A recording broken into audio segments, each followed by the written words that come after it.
of three basic needs for human life to be sustained: food, water, and shelter. In the United States, generally speaking, food is readily available to us. But have you ever wondered where your favorite food comes from?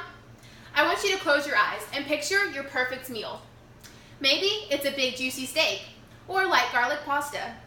No matter what meal you have in mind, a farmer somewhere had to grow the ingredients. According to Weezer, by the year 2050, the world population is expected to rise above 9.7 billion people. American agriculture is extremely diverse, with new methods and technology steadily taking over the industry. After working in the field and attending school to study agriculture, the biggest problem I have witnessed is how to expand crop yields with decreasing amounts of arable land available. Not only does the U.S. produce almost all of our own food, but numerous smaller countries depend on American exports to meet their own food needs. The best tool that we have found to help combat this problem is the use of genetically modified organisms, or GMOs, in our crops. Monsanto, an agricultural biotechnology corporation, characterizes GMOs as crops that include one or more genes from another organism, such as bacterium or other microbe or other plant species. In simplified terms, beneficial genes from certain organisms are added to the DNA of crops such as corn and tomatoes. The desirable traits that are received from GMOs are things that cannot be achieved by selective or natural breeding. This can include making crops resistant from weather conditions such as drought and different pests depending on what type of bugs attack that specific plant.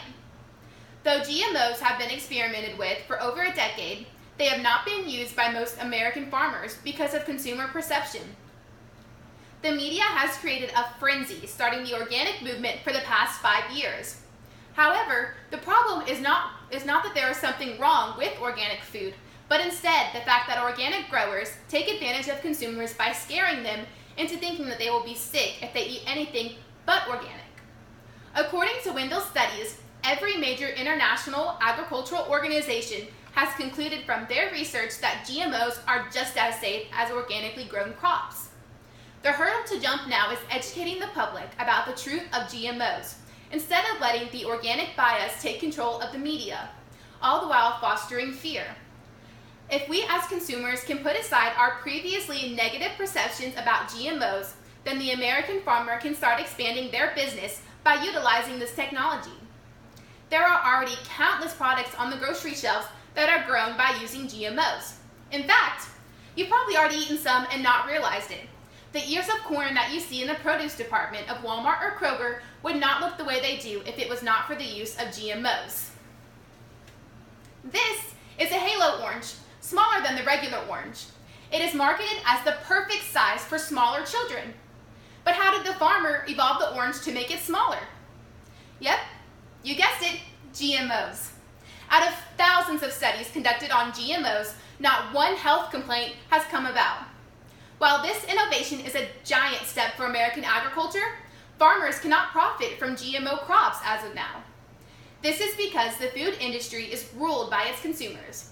The producers do not control what food consumers buy at the store, and the fear of the unknown has not allowed for the expansion of GMO use.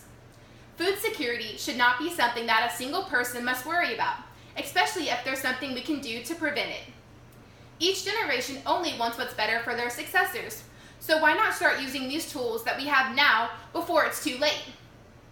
Researcher Weeks believes that if we as a country decided to start using GMOs on a more regular basis, then we will never have to worry about food shortages.